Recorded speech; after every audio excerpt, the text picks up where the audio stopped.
தொடர்கிறது. Welcome back to நடந்தது என்ன.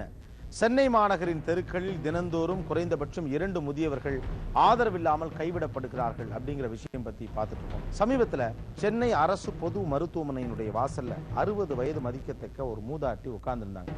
ரொம்ப நேரமா இவங்க இங்கேயே உட்கார்ந்துருக்காங்களே, என்ன விவரம் அப்படின்னு போலீஸ் போய் விசாரிச்சப்போ அவங்களுக்கு எந்த விவரத்தையுமே சொல்ல தெரியல. ஆனா அவங்க கையில ஒரு சீட் இருந்தது. அந்த சீட்டுல ஒரு சின்ன நோட் இருந்தது. என்ன அப்படின்னு கேட்டா, இந்த அம்மாவுக்கு ஏதாவது நடந்தால், அதாவது இவங்க இறந்து போனா இந்த நம்பருக்கு தெரிவியுங்கள் அப்படின்னு ஒரு நம்பரையும் எழுதியிருந்தாங்க.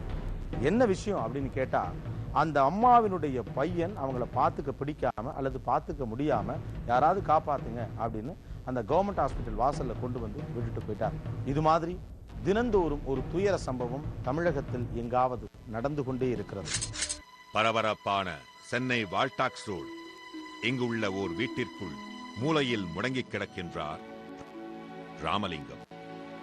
ஆனால் சில நாட்களுக்கு முன்பு அனைவராலும் பரிதாபமாக நினைவு கூறப்பட்ட ஓர் நபர்தான் இவர்.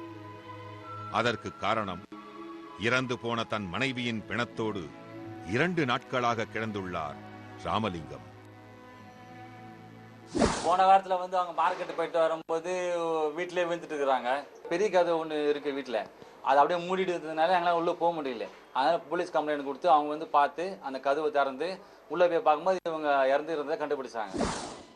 சென்னையில் வசிக்கும் பிரபல பெண் எழுத்தாளர் இவர். பெண் உரிமைகளையும் சமூக அவலங்களையும் தனது எழுத்து மூலம் வலுவாக பதிவு செய்தவர்.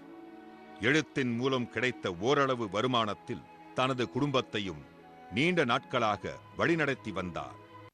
ஒரு கட்டத்தில் முதுமையின் காரணமாக தனது எழுத்துப் பணியை குறைத்துக் கொண்டார். அதனால் வருமானமும் குறைந்தது.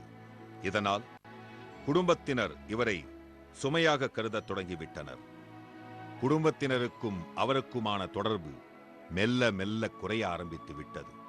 இந்நிலையில் திடீரென ஒரு முதியோர் இல்லத்தில் அதிகாலை நேரத்தில் சேர்க்கப்பட்டார் அவர். சமூக அவலங்களை வெளிப்படுத்திய ஒருவருக்கே இந்த நிலை என்று பலவிதமான அதிர்ச்சி அலைகளை ஏற்படுத்திவிட்டது. இன்றும் முதியோர் இல்லத்தில்தான் வாழ்ந்து வருகின்றார் அந்த எழுத்தாளர்.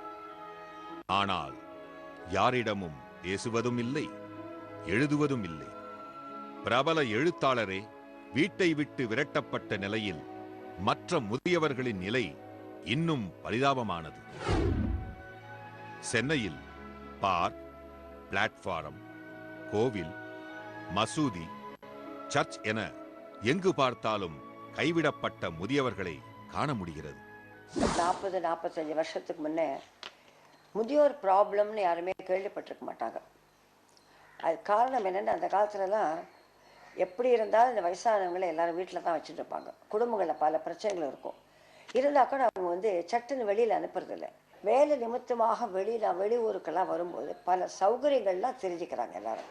அந்த சமயத்தில் அவங்களுக்கு அந்த சௌகரியங்கள் வேணும்னு நினைக்கும் போது வயதான முதியோர்கள் வீட்டில் இருந்தாக்க எக்ஸ்ட்ரா பர்சனாக நினைக்கிறாங்க. வீதிக்கு வந்த பின்பு இவர்களது வசிப்பிடம் திறந்த வெளி அல்லது பிளாட்பாரம் தான். சென்னையில் தினந்தோறும் 2 முதியவர்கள் வீட்டை விட்டு வெளியேறுவதாக கூறி ஹெல்பேஜ் இந்தியா என்ற அமைப்பு அதிர்ச்சி தகவல் அளிக்கிறது. கைவிடப்பட்ட முதியவர்கள் குறித்த இவர்களது மற்ற ஆய்வுகளும் அதிர்ச்சி அளிப்பதாகவே உள்ளது. தமிழகத்தில் 40.3% முதியவர்கள் அவர்கள் குடும்பத்தின் ஆதரவின்றி உள்ளனர். 0.9% பேர் உறவினர்கள் அரவணைப்பில் உள்ளனர். குடும்ப முறை வலுவாக உள்ள நமது நாட்டில் முதியவர்கள் கைவிடப்படுவது தொடர்ந்து அதிகரித்தபடியே உள்ளது. 1991 2.5 லட்சம் முதியவர்கள் கைவிடப்பட்டுள்ளனர். இந்த கணக்கீடு 2001 3.5 லட்சமாகவும் 2009 5 லட்சமாகவும் உயர்ந்துள்ளது. இப்படி கைவிடப்பட்டு ரோட்டில் திரியும் முதியவர்களை மீட்டு பாதுகாக்க முதியோர் இல்லங்கள் நிறைய தோன்றி வருகின்றன. முதியோர் இல்லங்கள்ங்கிறது இப்போ ஒரு இங்கிலீஷ் மீடியம் ஸ்கூல் மாதிரி இன்னைக்கு வளர்ந்து வருது. மாவட்ட ரீதியாக பார்க்கும் பொழுது ஈரோடு மாவட்டம், திருச்சி மாவட்டங்கள் இந்த மாதிரி இடங்களில் முதியோர்கள் அதிகமாக இருக்கிறாங்க.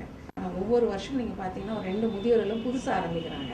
நமக்கு தெரியாத முதியோர் இல்லங்கள் இருக்குது. திருச்சி மாவட்டத்தில் நிறைய முதியோர் இல்லங்கள் இருக்கிறது. சென்னையில் கைவிடப்பட்ட முதியவர்களை மீட்பதற்காக 1253 அதாவது 1253 என்ற ஹெல்ப்லைன் தொடங்கப்பட்டுள்ளது.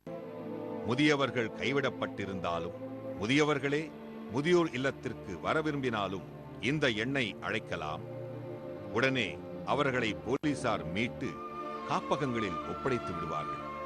இந்த எல்டர்ஸ் ஹெல்ப்லைன் வழியா சென்னையில் நாங்கள் குறையாம 4057 கால் எங்களுக்கு வந்திருக்குது. 4057 காலில் நீங்கள் பார்த்தீங்கன்னா 257 பேரை நாங்கள் இந்த வருஷம் முதியோர் இல்லங்களில் சேர்த்துப்போம். நிறைய விதமான ஃபோன் கால்ஸ் எங்களுக்கு வருது. அந்த ஃபோன் கால்ஸில் முக்கியமாக வர்றது வந்து எல்டர் அப்யூஸ், வயசானவங்களை வந்து வருத்தப்படுத்துறது. இப்படியெல்லாம் வருத்தப்படுத்துகிறாங்க அப்படிங்கிறப்போ நல்ல வசதியாக இருக்கவங்க என்ன பண்ணுறாங்க, அவங்க பிள்ளைங்க வந்து அவங்கள ப்ராப்பர்ட்டி அவங்க பேரில் எழுதி வைக்க சொல்கிறாங்க. எழுதி வச்ச பிறகு வயசானவங்களை அனுப்பி விட்டுறாங்க. அவங்க எங்கள் ஹெல்ப்லைனை கான்டாக்ட் பண்ணுறாங்க.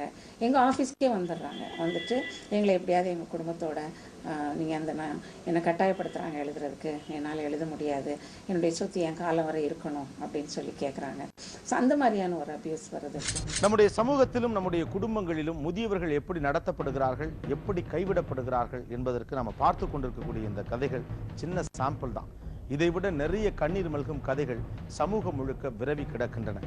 ஆனா இது மாதிரியான ஒரு வாழ்க்கை முறையை வைத்துக்கொண்டு மேலை நாடுகளில் பெரியவர்களை பார்த்துக்கிறது இல்லை, வயதான பிறகு பெரியவர்களை அவர்களெல்லாம் கவனிக்க மாட்டார்கள்னு ஒரு கருத்தை நம்ம தொடர்ந்து சொல்லிக்கிட்டே இருக்கோம். உண்மையில் மேலை நாடுகளில் முதியவர்களுக்கு என்ன மாதிரியான பாதுகாப்பு வழங்கப்படுகிறது? நம்முடைய கருத்து சரிதானா? இடைவேளைக்கு பிறகு பேசுவோம்.